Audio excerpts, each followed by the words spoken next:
somos apaixonados por cuidar de pessoas. Acolher, oferecer conforto e dar atenção de forma humanizada é o nosso jeito de ser.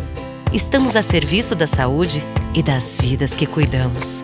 Fazer todo mundo se sentir em casa é a nossa maior missão. Cada detalhe é pensado para oferecer o cuidado e o conforto que você merece. É por isso que o Hospital Unimed Erechim está de portas abertas para te atender. Nosso jeito de cuidar se faz presente em todos os ambientes do hospital. Aqui tem tudo o que você precisa para se recuperar e se sentir bem. A gente dá atenção à sua saúde enquanto você recebe todo o cuidado. Hospital Unimed, para você se sentir em casa.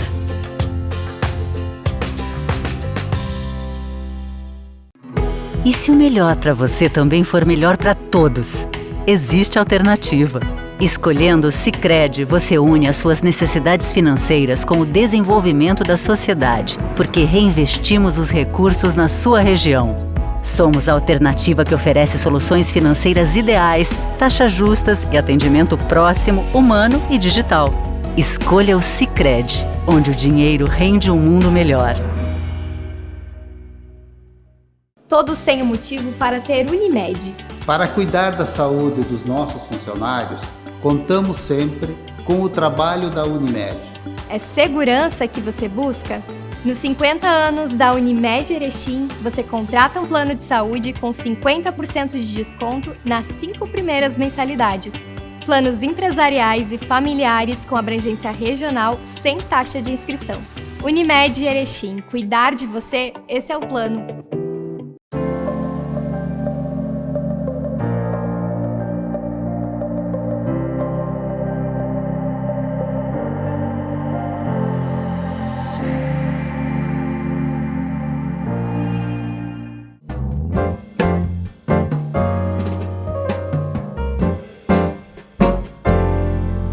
Muito boa noite, senhoras e senhores. Estamos dando início ao nosso painel de hoje, em nome da Unimed Erechim. Unimed, cuidar de você, esse é o plano.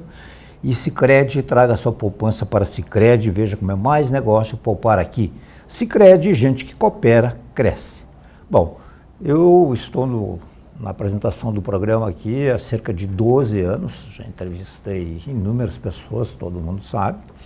Não poderia ser de outra forma. Houve um período que a gente fazia 2 entrevistas por semana, em função da pandemia, depois nós acabamos, enfim, reduzindo para uma.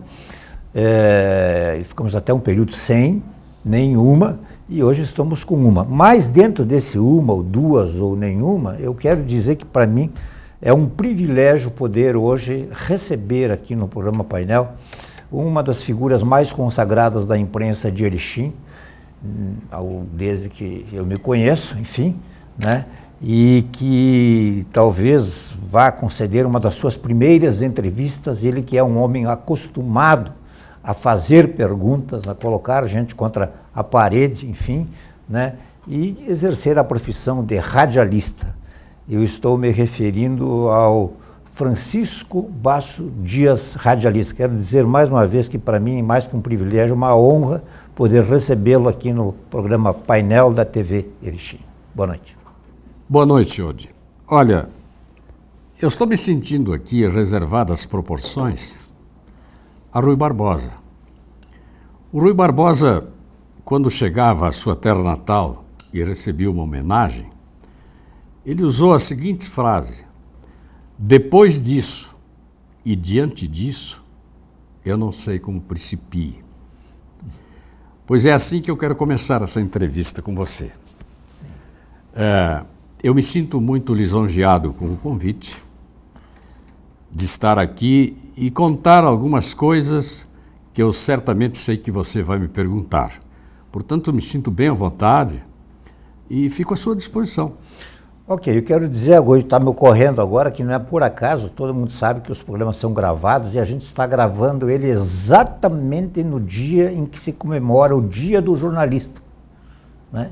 É verdade. Exatamente nisso. Então, vamos fazer de conta assim, que é uma homenagem que as circunstâncias nos conduziram a trazer e poder contar aqui com a presença do Francisco Dias. Bom, Eu preferia que você me chamasse de Chico, viu? Chico, ok. Então vamos respeitar o que o nosso entrevistado de hoje pede e é conhecido realmente como Chico da Rádio Difusão. Eu gostaria então assim que o senhor começasse pelo início, né, para cair num chavão comum, né? Como é que se deu o seu ingresso no rádio? Olha, o meu ingresso no rádio até foi por acaso, viu? Isso ocorreu lá pelo ano de 1953, mais precisamente no mês de março daquele ano, quando eu, depois de ter passado por um aprendizado, naquela época chamávamos sonoplasta, controle de som, na Rádio Erechim, antiga Rádio Erechim, eu fui convidado para fazer aquela atividade, né? E aí começou, eu fui controle de som, depois mais tarde fui programador, quer dizer, todas aquelas funções do rádio antigo, passei por todas elas, só não fui gerente. Mas o resto depois aprendi redação, reportagem, repórter e locutor. Para chegar a locutor hoje, aconteceu um fato interessante. E aí que eu me tornei locutor. Naquela época o locutor faltou. E era exatamente no horário, o horário principal da emissora, meio-dia. E naquela época tinha um jornal falado. E o locutor não apareceu. E eu, ali no controle de som, tocando música, até que aparecesse um locutor. E o gerente, ouvindo a rádio em casa, percebeu que a rádio só tocava música, quando deveria apresentar o noticiário. E ligou-me e disse, escuta, Chico, o que está acontecendo aí que só toca música, né? Digo, olha, não apareceu o locutor. Diz ele, mas então eu já estou indo aí. Chegando na rádio, ele vai e me coloca frente ao microfone, sem eu nunca ter, né, falado em microfone. A minha atividade era outra. E não tinha nem experiência. Mas ele insistiu, não, agora você vai lá, vai ter que ler esse jornal. Era um jornal da prefeitura, que era redigido pelo nosso querido, também contemporâneo, Juarez Miguel Elafon. Grande Juarez Miguel. Exato. E aí fui lá para o microfone, tremendo, né? E acabei lendo aquele jornal. Pois dali em diante, não saí mais, não larguei mais o microfone. E me tornei um locutor. E aí foi, né? Foi passando o tempo, fui aprendendo cada vez mais, procurando me completar um pouco mais, e estou nessa lida aí até hoje, né? O senhor não chegou a frequentar, digamos assim, Chico, uma escola específica de radiojornalismo, de rádio, né? Não fiz curso nenhum, viu? Nem de locução, nem de nenhum curso. Foi assim, né? Eu sou, hoje, para você ter ideia, eu sou um autodidata, viu? A minha formação é primária. Eu sou um autodidata. A vida me ensinou a ser tudo que eu sou.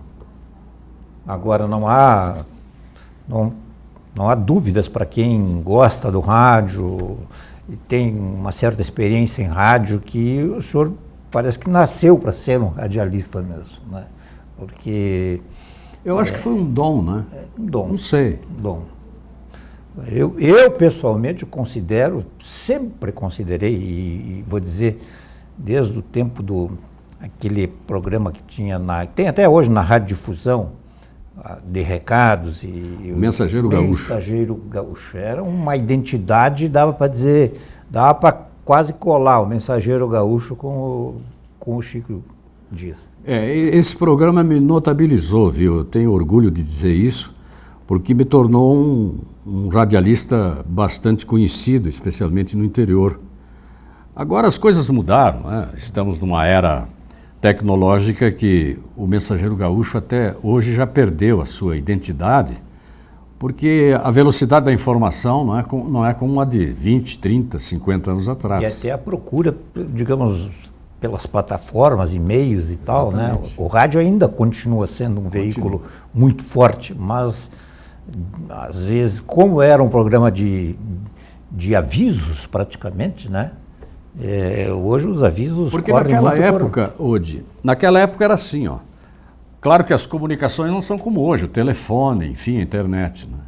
Naquele tempo o rádio, e especialmente esse programa, servia para fazer aquela intermediação do ouvinte que está em casa e daquele mesmo ouvinte que vinha para a cidade tratar dos seus negócios, fazer consulta médica, enfim, né? Sim, sim. Procurava a cidade aqui de Erechim, mas a comunicação em casa era mais difícil, não é como hoje, né?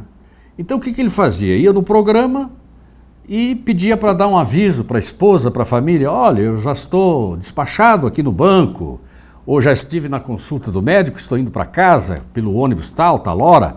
Era assim que funcionava. Era um serviço de utilidade pública. Exatamente. E também tinha um serviço muito importante que o programa prestava quando esses jovens saíam daqui para servir o Exército Nacional na cidade de Alegrete. Você imagina uma carta de Alegrete a Erechim, ou Erechim não, mas, por exemplo, lá na linha tal, no interior do interior, isso levava 2 meses para chegar. Ao passo que aqui, para Erechim, era questão de dias, a carta estava aqui. E eu era, então, o intermediador, eu fazia a interpretação do filho que está servindo para a família que está em casa. E lia aquelas notícias que eles mandavam.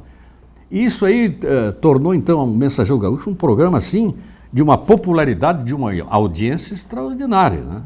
Isso lhe propiciou muitos amigos, assim? Muitos. E até hoje, às vezes, embora a geração já tenha mudado um pouco, né? Ainda hoje encontro pessoas, quando às vezes vou para o interior: ah, você é o fulano, né? Eu, quando era mais novo, ouvia o seu programa. Então, é isso aí, viu? Sim. Você deve recordar do tempo da Gillette Press, né? Sim. Os jornais falados eram feitos com recortes de jornais, né? As principais notícias, porque não se tinha o que existe hoje, né? Ou você ouvia a antiga Rádio Nacional do Rio de Janeiro e apanhava os principais dados e depois redigia a notícia, ou você se valia do Correio do Povo. Naquele tempo tinha o Diário de Notícias, né? Sim. Do Chateaubriand, e era, Gillette Press, e colava e a gente lia. Né? Muitas notícias se copiavam, mas às vezes, normalmente, o pessoal era muito enxuto, Exato. A redação era enxuta, para não dizer um só, né? Em alguns casos, aí tu tinha que se socorrer dele. E durante, esse período todo, muitos fatos assim interessantes aconteceram na minha vida como radialista, né? Se você me permite, eu vou contar uma. Sim, vamos, tantas. Eu sei, mas nós vamos querer saber fatos tristes, curiosos, alegres, né? O senhor Olha, fique à vontade. Fatos tristes foi a perda, né, de tantos companheiros já, né? Antigos companheiros que já partiram, né? Como Milton Doninelli. Faço questão até de citar o seu nome, porque nós fizemos dupla na leitura do jornal falado da Rádio Erechim, ainda naquele tempo, durante 10 anos. Puxa vida. É verdade. Depois, assim, fatos alegres. Fato alegre, estou me lembrando um agora. Apareceu aqui em Erechim Nilo Amaro e seus Cantores de Ébano, que é um conjunto que eu acho que não existe mais. Sim, mas eu me lembro dele. Lembra, né? Eles têm até um jingle, se eu não me engano, da rádio. Isso, foi deixado de lembrança, esse hino, vamos dizer assim, esse mini hino. É né? um hino, não é? É uma não vinheta. É um jingle, Né? isso.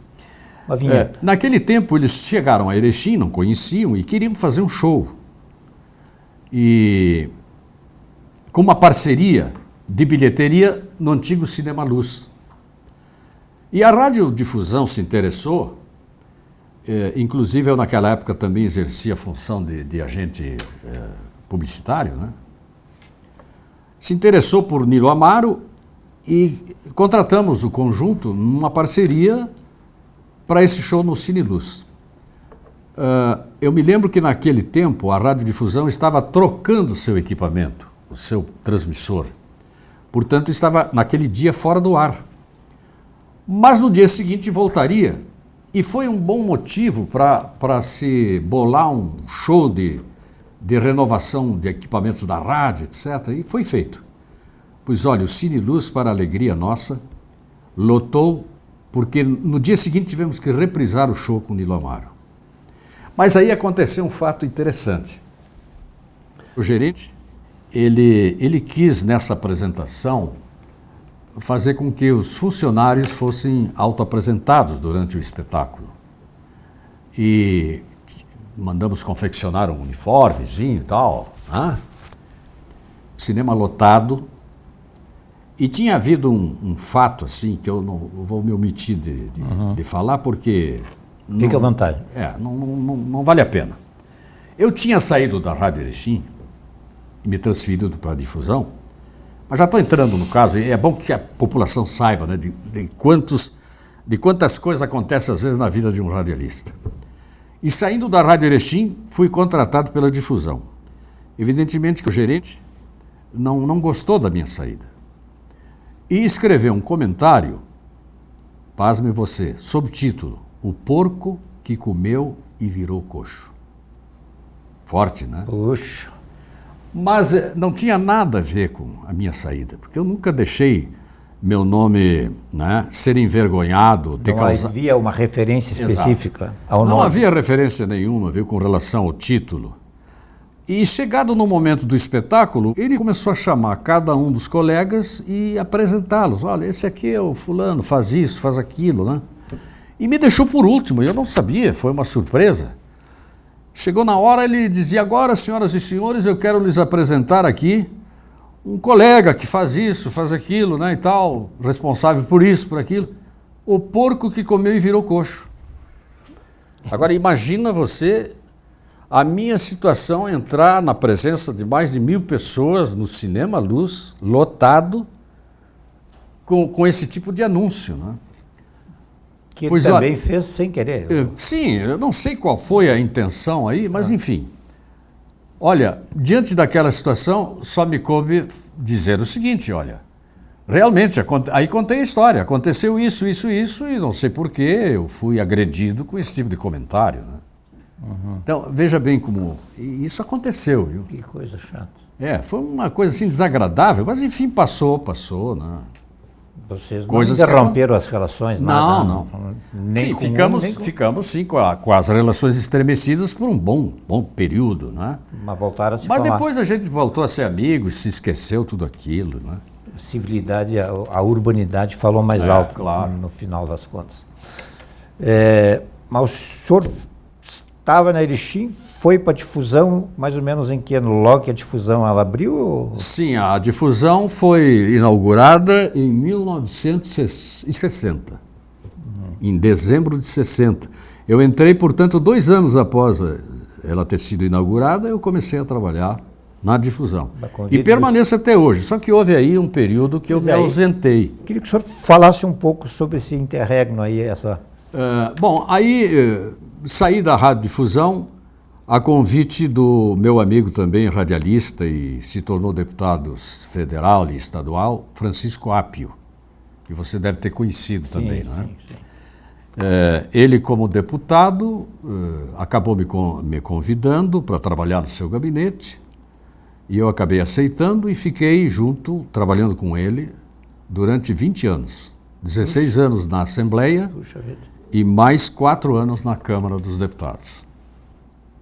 Ele elegeu-se deputado também? Então. Não, eu não. Não, ele? Ele sim. Ele começou na política se candidatando a prefeito de Vacaria, pois ele morava lá, era funcionário do Banco do Brasil. Sim. E concorreu 2 vezes a prefeito daquela cidade e acabou não se elegendo. Depois ele foi para candidatura a deputado estadual e aí se elegeu por 5 vezes, né? 5 mandatos. E o senhor ficou com ele nesse período. Eu fiquei com ele até... E agora de radiodifusão desde que o senhor retornou? De retorno já estou há 6 anos, fez agora em janeiro. O senhor chegou a fazer futebol nesse período todo, esporte? Olha, durante esse período de futebol, eu fui testemunha e trabalhei na inauguração do estádio do Ipiranga. quando o Pelé fez o famoso gol 1040, né? Que lhe deu uma placa. Eu, inclusive, tenho uma foto sua, É? Sua que, com o Pelé e o Danton Hartmann. O senhor também é de... Essa entrevista que aparece o Dr. Danton, assim ao meu lado, né? Isso. Foi feita no Hotel Erechim, Ah, quando o Santos se hospedou ali para o jogo inaugural do Estádio Colosso da Lagoa.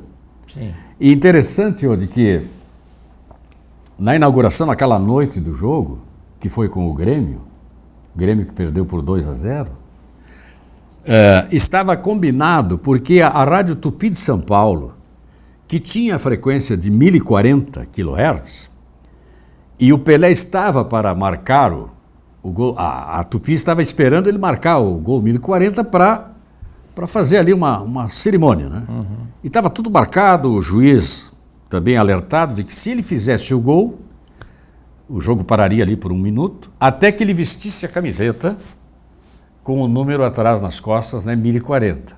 Era uma forma da Rádio Tupi se promover, né? Ela esteve aqui no estádio, transmitiu o jogo. E aí, quando houve a parada, eu era o repórter de pista, imediatamente também corri lá para o meio do campo, né? Pegar a palavra dele, né? E ele falou lá algumas palavras. E eu tenho entrevista dele gravada até hoje, que dura 20 minutos.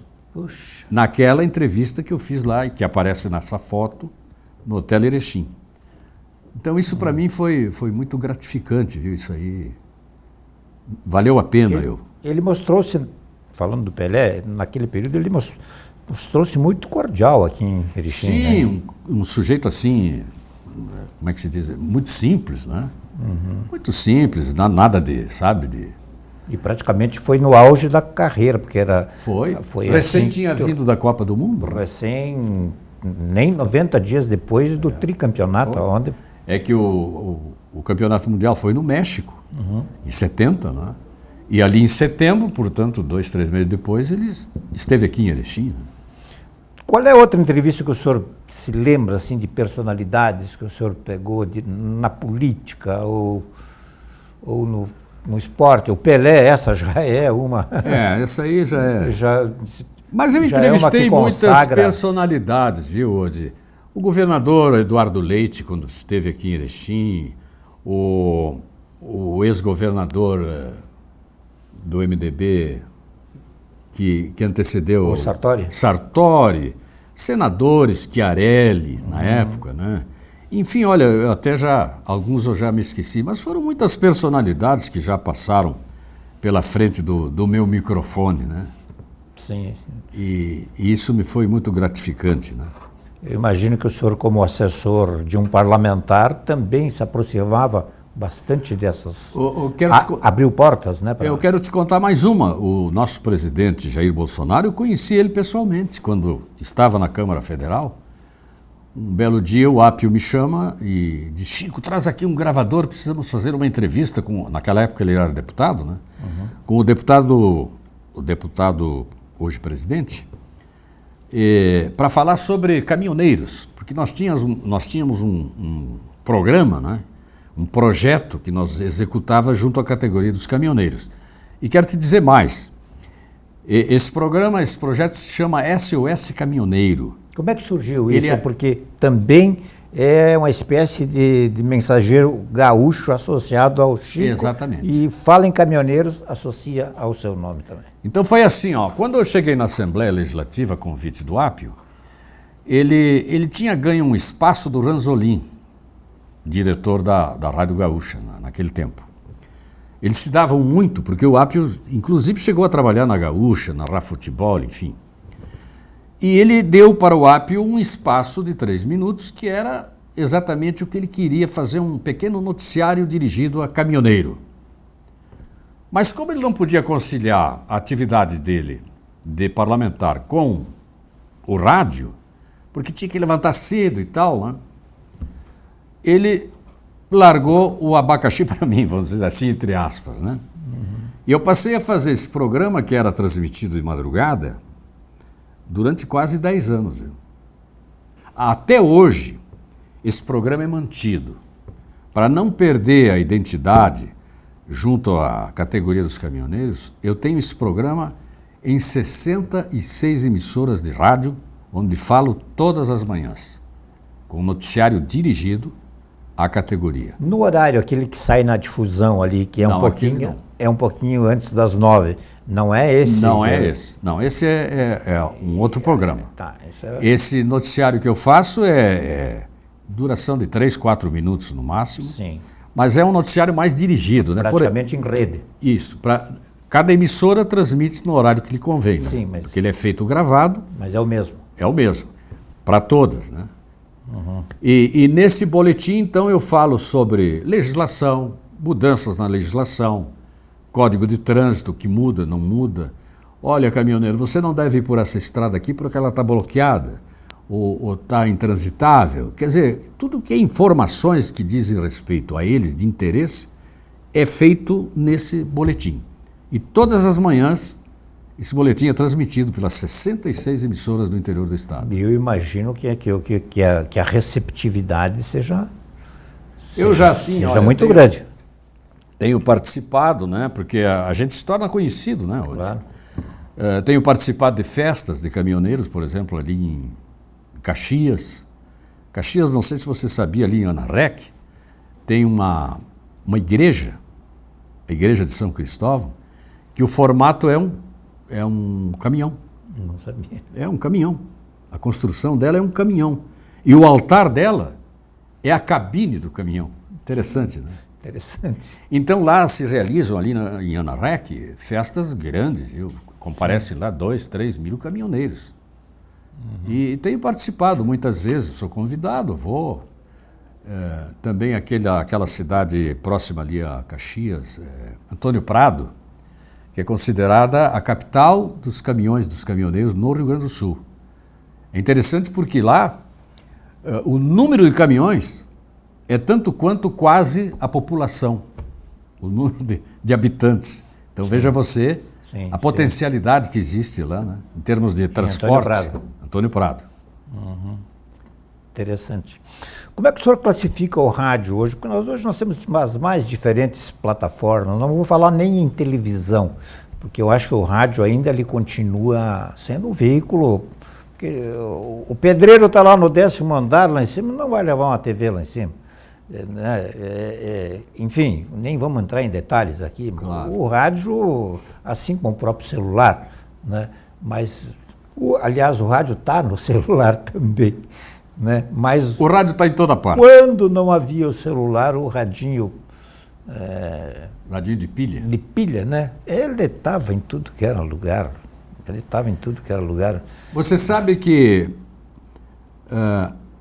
quando surgia uma novidade em termos de comunicação, sempre se ouvia dizer, bom, agora o rádio morreu, vai desaparecer.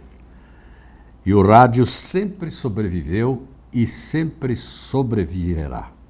Uhum. Veio a televisão, que disse que a televisão ia acabar com o rádio. Não acabou. E nem vai. Veio a internet, puxa, agora sim, agora o rádio se foi. A internet hoje está em tudo que é lugar, né? Telefone, celular, enfim. E o rádio está sobrevivendo. E pode escrever, o rádio não vai morrer. Porque é o único meio de comunicação que você leva onde quer, bota no bolso, joga lá num canto e você continua ouvindo.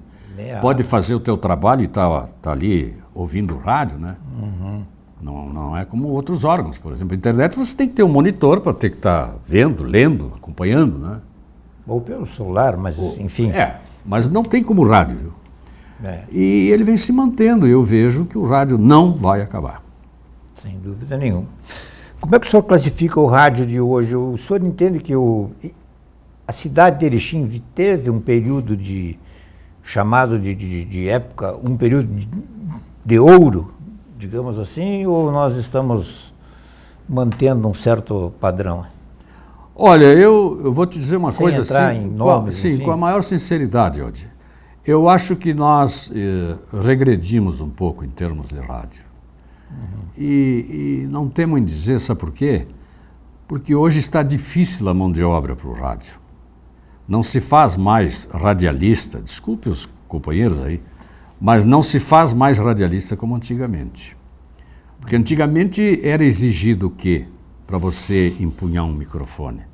Você tinha que ter voz, tinha que ter dicção, tinha que ter leitura, enfim, uma série de condições para você exercer a atividade. Até a capacidade de improviso. Também, né? Tinha que ter um nível intelectual também, pelo menos médio, né?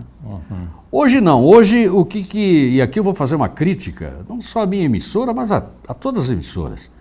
Hoje o rádio ele vai em busca do quê? De mão de obra barata. Eu vejo, por exemplo, a Rádio Gaúcha, que é uma emissora assim, modelo. Se você entrar lá na Rádio Gaúcha, você vê lá 20, 30, 40 estagiários que recém saíram de uma faculdade e estão lá praticando, quer dizer, não tem mais aquele problema da voz, dicção, leitura, é tudo meio assim, sabe? Meio a galope, né, como se diz. Por isso que eu vejo até com uma certa tristeza, viu, que hoje não se exige tanto do profissional para exercer a atividade de um radialista. Eu ouvi exatamente hoje alguém de uma rádio de Porto Alegre saudando o dia do jornalista, né? Dia 7 de abril, né?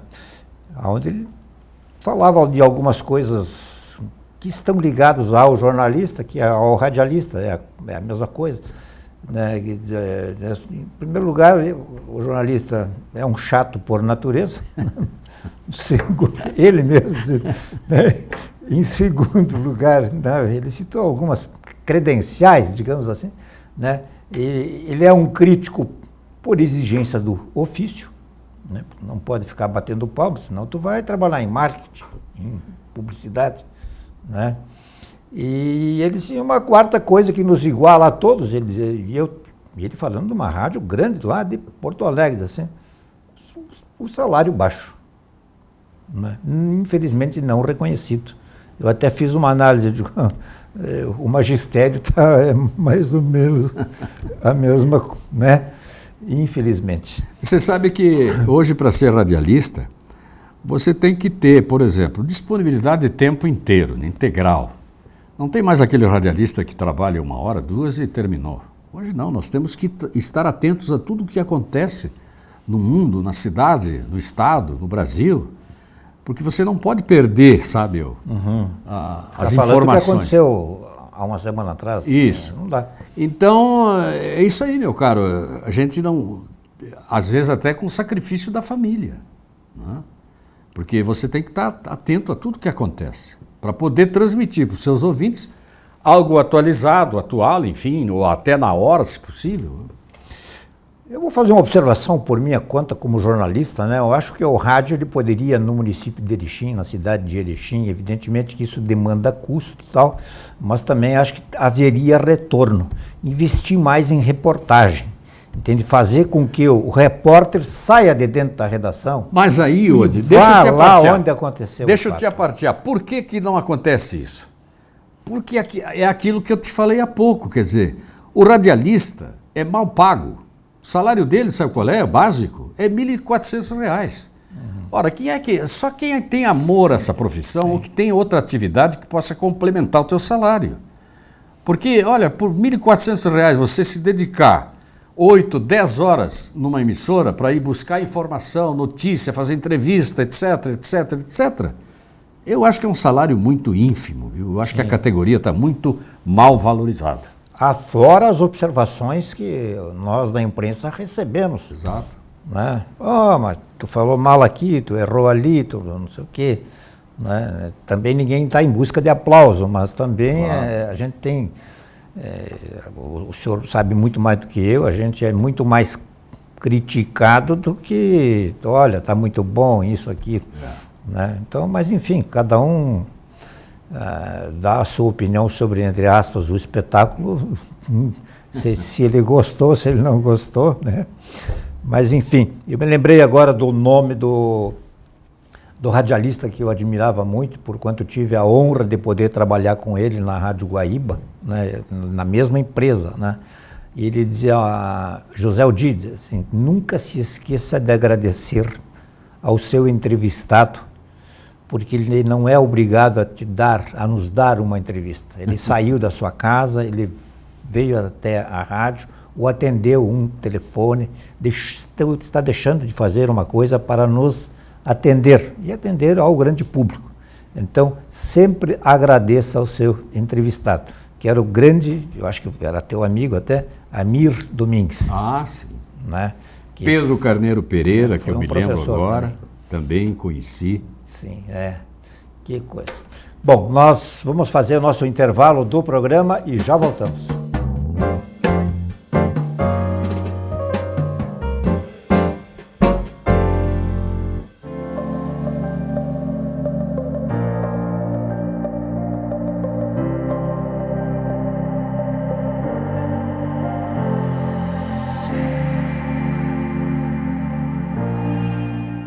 Todos têm um motivo para ter Unimed. Para curtir a vida, eu preciso cuidar bem de mim. Por isso eu escolhi a Unimed. É qualidade de vida que você busca? Nos 50 anos da Unimed Erechim, você contrata um plano de saúde com 50% de desconto nas 5 primeiras mensalidades. Planos empresariais e familiares com abrangência regional sem taxa de inscrição. Unimed Erechim, cuidar de você, esse é o plano. E se o melhor para você também for melhor para todos? Existe alternativa. Escolhendo o Sicredi, você une as suas necessidades financeiras com o desenvolvimento da sociedade, porque reinvestimos os recursos na sua região. Somos a alternativa que oferece soluções financeiras ideais, taxas justas e atendimento próximo, humano e digital. Escolha o Sicredi, onde o dinheiro rende um mundo melhor. Somos apaixonados por cuidar de pessoas. Acolher, oferecer conforto e dar atenção de forma humanizada é o nosso jeito de ser. Estamos a serviço da saúde e das vidas que cuidamos. Fazer todo mundo se sentir em casa é a nossa maior missão. Cada detalhe é pensado para oferecer o cuidado e o conforto que você merece. É por isso que o Hospital Unimed Erechim está de portas abertas para te atender. Nosso jeito de cuidar se faz presente em todos os ambientes do hospital. Aqui tem tudo o que você precisa para se recuperar e se sentir bem. A gente dá atenção à sua saúde enquanto você recebe todo o cuidado. Hospital Unimed, para você se sentir em casa.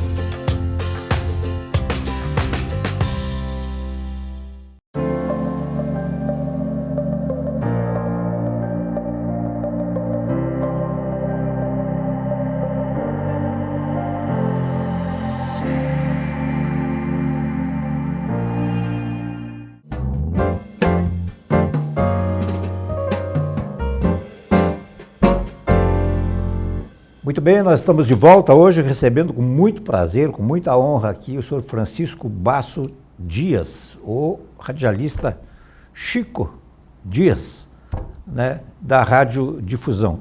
Nós queremos deixar bem claro aqui que as menções que foram feitas não visam atingir quem quer que seja, foram fatos ocorridos, que aconteceram, que ficaram registrados por quem presenciou, enfim, né? E vamos virar a página, vamos falar um pouquinho sobre a sua participação na política. Olha, Odi, eu na política... Sem fazer política. Sim, eu já tive épocas em que fui partícipe da política de Erechim. E com muita honra eu quero dizer a você e aos telespectadores de que eu sou um dos 21, da lista dos 21, que em 1965, se não me falha a memória, portanto em plena revolução do país, eu sou da lista dos 21 que fundaram o MDB aqui em Erechim.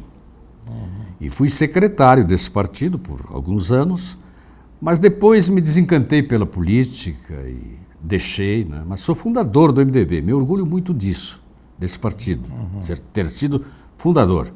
Naquele tempo faziam alguns nomes que me vêm à lembrança agora.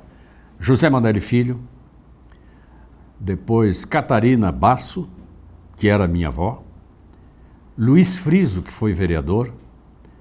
Enfim, eu não recordo mais, me desculpem os antigos companheiros, né? Se não estou me lembrando agora. Mas, enfim, foi uma luta tremenda, porque naquele tempo existia a temeridade, né? Das coisas que todo mundo já conhece da Revolução. Né? Celso Testa já estava? Né? Celso Testa estava Celso Testa. Nessa mesma lista. Nesta mesma lista. Eu tenho a relação lá em casa, pena que eu não trouxe Celso aqui. Testa que foi deputado estadual durante vários anos. Uhum. E tem um outro fato que eu faço questão, viu, de levantar hoje, porque, de certa forma, eu fui um pouco injustiçado. E eu vou contar rapidamente aqui o fato. Sim. Esse lar da menina que existe hoje aqui em Erechim, que naquele tempo era lar da criança, nasceu de uma ideia desse seu companheiro aqui. Acontece que, na época do lançamento da primeira campanha da fraternidade, isso já faz anos, o padre Atali Bulise era o nosso vigário. E no lançamento dessa campanha da fraternidade, ele quis reunir, vamos dizer, lideranças aqui de Erechim para fazer essa promoção. E convidou Jornal A Voz da Serra, Rádio Difusão, Erechim, Lions, Rotary e outras instituições que eu não estou me lembrando agora. E depois dele explicar a todos nós de como seria a campanha, os objetivos da campanha, chegado o momento em que ele explicava, por exemplo, a arrecadação que se faria durante as missas, elas seriam depois empregadas em formação de sacerdote, ajudar os pobres, né? Enfim. E naquela hora me surgiu uma ideia, porque nós já tínhamos o lar dos velhinhos, que até hoje, né?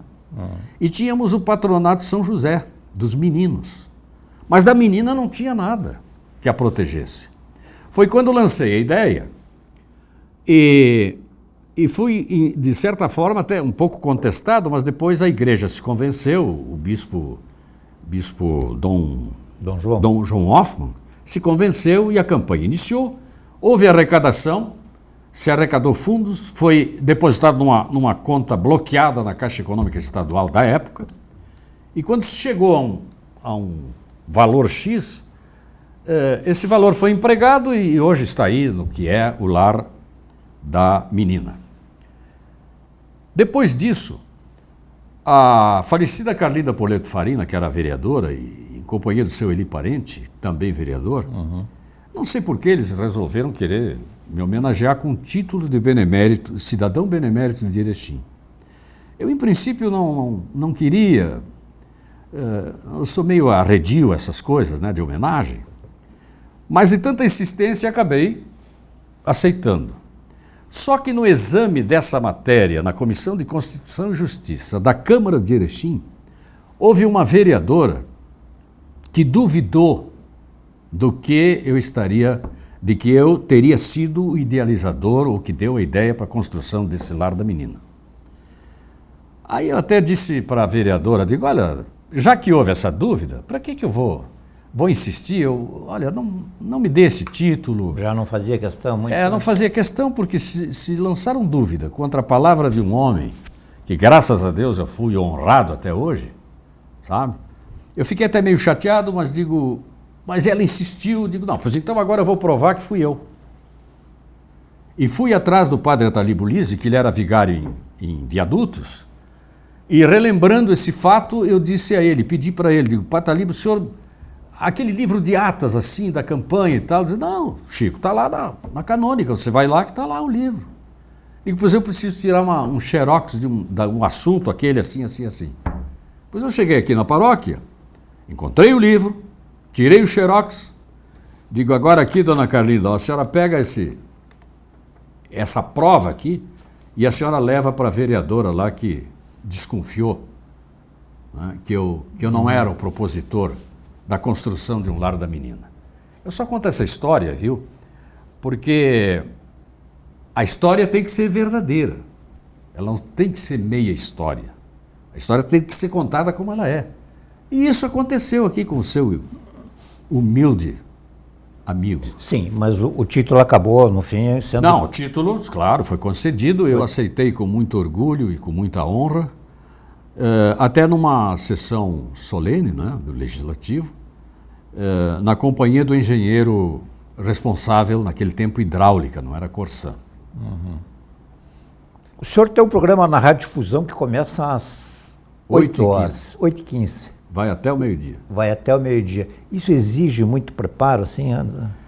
Sim, porque veja bem, Odi, esse programa ele tem a duração de 3 horas e meia. É um programa essencialmente jornalístico, né? Não toca música. Ele tem produção ou é o senhor que produz? A produção, você conhece aquela história do camarada que naquele tempo chamava-se corner, né? Que bate o corner, corre e vai lá e fazer o gol? Sim, sim. Pois então é assim, eu levanto às 5 horas da madrugada para fazer toda aquela preparação e sou eu e mais eu e mais eu. Isso me lembra a história do falecido grande Juvino Alves Martins, que abria a Rádio Erechim, se eu não me engano, às 6 horas da manhã ou às 5. E ele me disse, quando nós tínhamos uma associação erechinense de profissionais da imprensa, da qual eu tive a honra de ser presidente até, foi concedido uma pequena lembrança. E no bate-papo ele me dizia, tu sabe que horas eu levanto hoje? Eu devo levantar lá para as 5 horas, 4h30. Às 3 e pouco. Mas por quê? É tal coisa. É uma atividade diária, né? 5 horas da madrugada, aí começa toda aquela preparação de busca de informações, notícias, preparação da pauta, entrevistas, né? Passar a noite, ver o que houve. Então você tem que estar sempre antenado, né? Você não pode estar lançando informações e notícias. Aquela relação de manchetes que o senhor lê ali, que dá praticamente um mosaico assim do que vai ser o programa. É uma síntese, né? Uma síntese, né? Mas é uma apresentação muito, muito completa, assim, né? O senhor procura que ser faz mais, sim, tudo eu, né? Então a busca, a investigação, acolher o material, sintetizar às vezes uma notícia que é, né? Então tudo isso é feito nesse tempo das 5 até 8h15, porque aí tem que entrar no ar, já tem que estar tudo pronto, né? As entrevistas são, como vocês fazem, né, aqui na televisão, sim, são pré-marcadas, às vezes, a maioria delas é ao vivo, agendadas e ao vivo, quer dizer, o entrevistado comparece ao vivo, né? Às vezes por telefone, quando é fora da cidade, no estado, enfim. Nós temos um ano eleitoral, assim, como é que é a legislação exige uma série de cuidados e olha, eu vou dizer 2 vezes, uma série e uma outra série de cuidados sobre a imprensa, como se fosse a imprensa que iria decidir em alguns casos até influencia e tal, mas a imprensa do interior, ela, francamente, assim, um processo eleitoral presidencial ou para senador, não tem lá essa influência toda, né, com todo o respeito, né? Mas a legislação ela é muito forte e eu preparo. Bom, aí a gente tem todo esse cuidado, né? Porque a gente segue a experiência fala mais alto? Um pouco, né? A gente tem o cuidado de obedecer à legislação, né? Porque as sanções são pesadas, né? Porque às vezes nem o próprio entrevistado sabe, ele desconhece. Mas nós temos tido, todo o cuidado quando chega na época propícia, então a gente já não evita entrevistar político, que é para não causar problema, né? Mas até chegar o momento a gente entrevista políticos de qualquer matiz, né? Que é o período. Mas vai chegar o ponto agora que nós vamos ter que, né, frear para não, de repente, incorrer numa penalidade, né? Porque isso é fácil, de repente você está ali e diz alguma coisa que escapa, não é? Infelizmente eu acho que talvez essa fosse uma coisa que pudesse ser revista um dia, quem sabe, mais à frente. Não sei quando, né? Mas, enfim, tem muita gente que às vezes diz coisa e diz por má fé até, por campanha, né? E tem gente que não sabe exatamente de por que ele está... Às vezes não se dá conta, né? Exatamente. O que é que o senhor destacaria com os radialistas aqui Erechim ou do Estado que o senhor se inspirou ou que lhe marcaram? Olha, eu vou te dizer assim, eu sempre me espelhei naquele que, para mim, até hoje, foi o melhor locutor noticiarista, que foi Lauro Hagman. Esse sempre me inspirou, eu sempre gostei dele. Mas antes dele, eu vou citar aqui um nome do tempo da guerra ainda, locutor da Rádio Nacional do Rio de Janeiro, e que era gaúcho, Heron Domingues, o homem que apresentava o Repórter Esso. Esse também muito me inspirou para que tivesse aquela dicção, né? Claro que eu não consigo imitar, né? Mas sempre tive um norte assim, nesses dois nomes. Dois nomes indiscutíveis, né? Indiscutíveis, quem viveu essa época, né? Dizem até que o Heron, ele passava as noites na emissora, né? Estava no negócio, vai acabar a guerra, não vai acabar a guerra, essa Segunda Guerra Mundial, porque agora tem uma outra aí e tal. E quando ele deu aquele furo de reportagem e tal, do término da guerra, né? Do término da Segunda Guerra Mundial. E o Lauro Hagman, havia um programa na Rádio Guaíba. E também ele fazia o Repórter Esso, né? Ele também, uma época, foi Repórter Esso. Como é que é o Milton Jung também é... Também, ótimo. E uma pessoa maravilhosa, um ser humano espetacular, né? Teve um período áureo da Rádio Guaíba, enfim. Nós temos 2 minutos e meio ainda. O que o senhor gostaria de contar mais, assim, que eu não lhe perguntei aqui, que as pessoas talvez tivessem curiosidade em saber do locutor? Olha, eu estou me lembrando agora, Odi, de um fato também, até lamentável, viu? Alguns anos atrás, houve aqui em Erechim o famoso adubo papel, que foi um escândalo. Quer dizer, pessoas que se envolveram, né, com empréstimos do banco, tinha um esquema de compra disso, daquilo, no fim entrava, né, e acabou muitas pessoas aqui do grande comércio de Erechim, enfim, pessoas de até certa notabilidade. Mas ele pegou o estado inteiro. E aí Erechim não ficou fora, né? Não. Então eu me lembro que naquele tempo, eu não vou fazer nome aqui porque não é o caso, né? Não é o caso. Claro. Mas as pessoas que eram presas pelo delegado federal que veio aqui e promoveu o inquérito, elas eram exibidas na televisão, rapaz. Puxa. Foi um fato assim muito lamentável, né?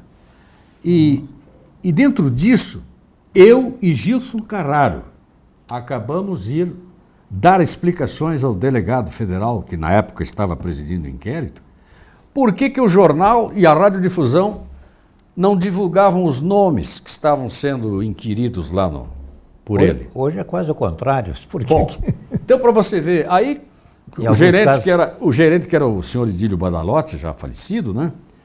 Ele me recomenda e faz com que eu fosse lá dar explicação para ele em nome da rádio, porque ele mandou um ofício para a emissora contestando, como é que vocês não estão dando as notícias aqui do nosso trabalho?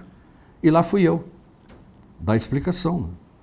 Digo, olha, delegado, a gente não está divulgando os nomes porque a gente não sabe se essas pessoas vão ser incriminadas, né, de fato. E depois para juntar as penas desse saco aí que a gente vai esparramar.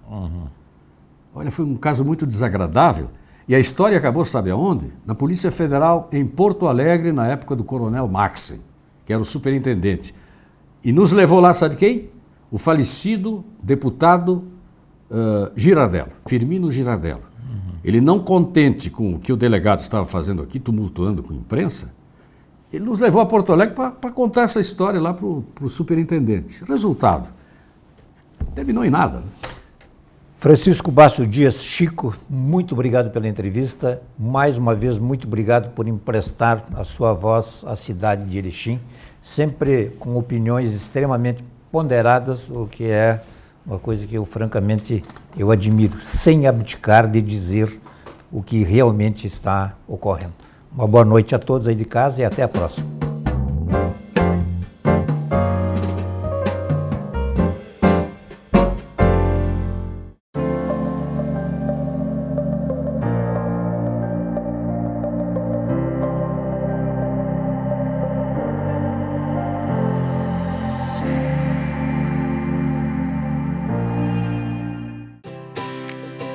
somos apaixonados por cuidar de pessoas. Acolher, oferecer conforto e dar atenção de forma humanizada é o nosso jeito de ser.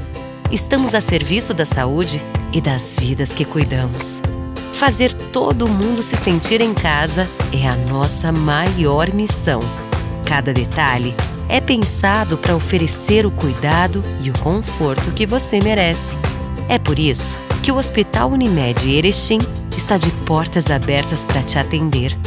Nosso jeito de cuidar se faz presente em todos os ambientes do hospital. Aqui tem tudo o que você precisa para se recuperar e se sentir bem. A gente dá atenção à sua saúde enquanto você recebe todo o cuidado.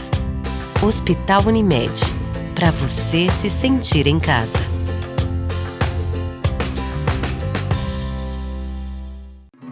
E se o melhor para você também for melhor para todos? Existe alternativa. Escolhendo o Sicredi, você une as suas necessidades financeiras com o desenvolvimento da sociedade, porque reinvestimos os recursos na sua região.